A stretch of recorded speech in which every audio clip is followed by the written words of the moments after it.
Olá, pessoal! Vamos iniciar nossa primeira aula de geografia do nosso terceiro volume da apostila do seu colégio. Quem não tem, por favor, providencie, passe no colégio, pegue a sua apostila para você não se atrasar nos seus estudos. Hoje nós vamos iniciar uma história para poder ver e compreender por que existe tanta diferença entre as pessoas, tantas diferenças físicas, principalmente nas pessoas que vivem e moram aqui no Brasil. Vamos lá? Então, o título da nossa aula hoje é Brasil, Formação Populacional, a Diversidade Cultural. Quero começar a nossa aula com essa imagem. Ela está na página 3 do seu livro também. Vamos observá-la, vamos fazer uma leitura, vamos conseguir compreender alguns detalhes que passam informações para a gente, para que a gente possa hoje, em nossa live, conversar mais a respeito desse assunto. Você está vendo aí rosto de pessoas. Todos eles são homens, né? Nós temos aí 5 faces, 5 rostos de 5 pessoas, né? Todas elas são iguais? Não. Observa o cabelo deles. Tem diferenças? Sim. E as sobrancelhas? Observe a formação do nariz. E os lábios? São todos grossos? São todos finos? O queixo dessas pessoas? E o formato dos olhos? Você consegue perceber diferenças? Pois é, essas são as principais diferenças que a gente observa quando olha a população brasileira. Mas existem muitas diferenças que a gente só vai conhecer quando a gente começa a conviver, tá perto ou estudar essas diferenças. Além dessas que eu citei, que outra diferença você observa logo de cara quando você olha para essa imagem, para essa foto? A cor das pessoas, né? Você sabia que aqui no nosso Brasil é o país que mais tem diversidade física? Diversidade é uma palavra muito usada hoje em dia, mas ela significa diferenças. Então, o povo brasileiro é o povo que mais possui diferenças na sua estatura, nos seus sotaques, na sua fala, no seu folclore. Já estamos em agosto, podemos falar sobre isso, que é no nosso jeito de viver. Dependendo da região, do lugar, algumas comidas, alimentações, elas são mais usadas, mais apreciadas do que em outros lugares do nosso Brasil. Algumas danças, né, falando de costumes. E assim acontece também com os modelos de roupas, com o jeito de falar, de viver, de se relacionar, de se respeitar. E esse é o ponto principal que deve existir no Brasil. E se a gente comparar essa questão do respeito entre a população brasileira, a gente pode perceber que existem países onde o respeito é quase zero. Nós estamos bem melhores, mas também existem países que a gente precisa aprender muito com eles. Aprender a respeitar as diferenças, aprender a conviver com as diferenças, né? No Brasil parece que é muito bonito, parece que é simples, mas existe uma palavra que nós precisamos combater, que é o preconceito, principalmente quando a gente fala no preconceito racial, né? E o preconceito, ele está assim, bem dentro das nossas raízes, porque começou bem no início da nossa colonização, no início da formação do povo brasileiro. Então, a partir dessas aulas, a gente vai refletir bastante sobre essas questões. Tudo bem? Eu quero agora convidar você a abrir sua apostila na página 4, onde nós temos um poema muito bonito, do Juarez Pereira. E qual é o título desse poema? É um título bem apropriado para a gente começar a refletir sobre essas diferenças, sobre essas desigualdades, sobre essas diversidades. Se chama Pluralidade Cultural. Você também achou diferente esse título? Você já ouviu falar na palavra pluralidade?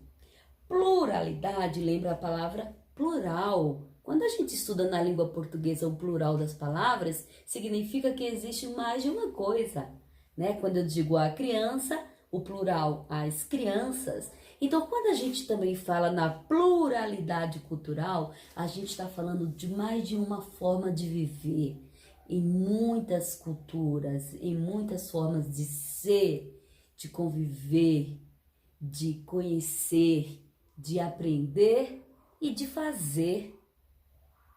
Vamos então fazer uma leitura bem breve desse poema que só tem 3 estrofes? E ele diz assim: o nosso país é exemplo da grande diversidade, tem uma rica cultura, sinal de brasilidade, com todas as diferenças, mostra a sua pluralidade. Terra dos muitos sotaques, cores e manifestações, e com as várias etnias, preservando as tradições, as diferenças existem entre as várias regiões. Com todas as etnias que presentes aqui estão, o negro, branco, o índio formaram esta nação. Os brasileiros são frutos desta miscigenação.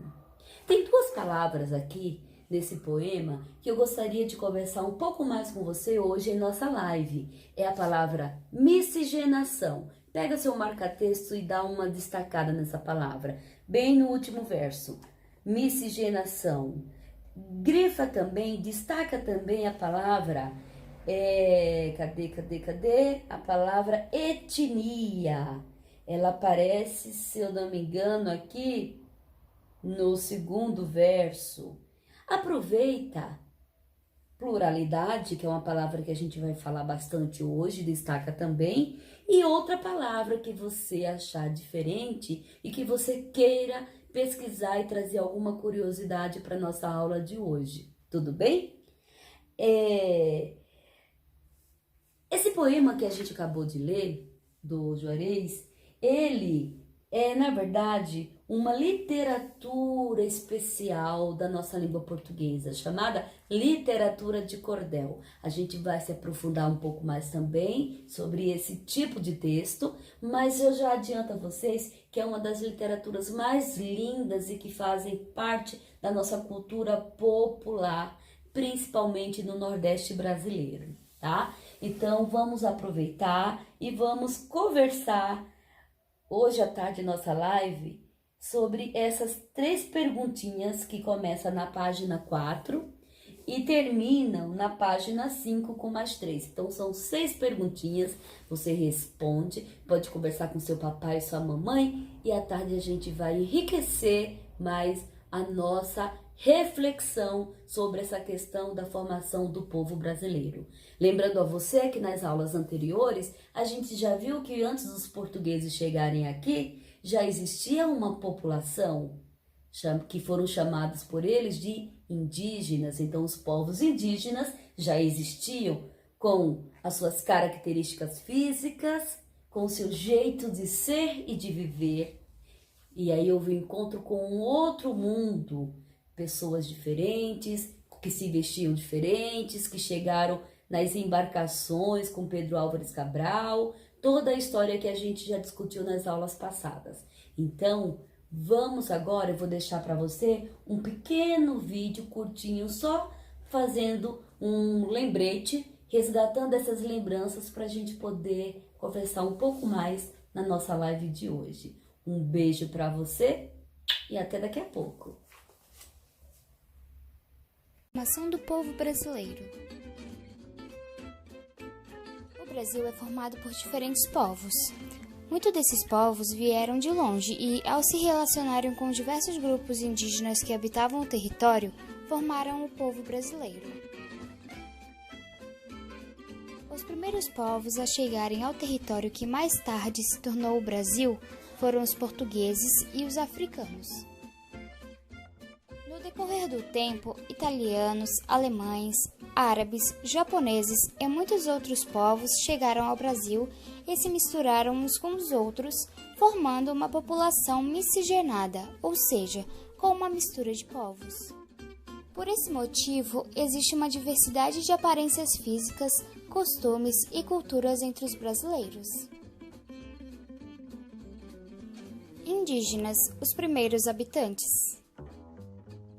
Antes da chegada de outros povos ao território que forma o Brasil, muitos grupos indígenas habitavam essas terras. Cada um deles tinha línguas, saberes e costumes próprios. No litoral viviam grupos indígenas que falavam línguas com características semelhantes de origem tupi. Os Tupinambá, os Tamoio e os Tupiniquim são exemplos de povos que falavam o tupi. Eles chegaram ao litoral vindos da região amazônica e expulsaram os grupos que viviam nesse local. Os tupi chamavam esses grupos de tapuias, porque eles não falavam o tupi. Entre os tapuias havia indígenas Xavante, Kayapó e Caingangue.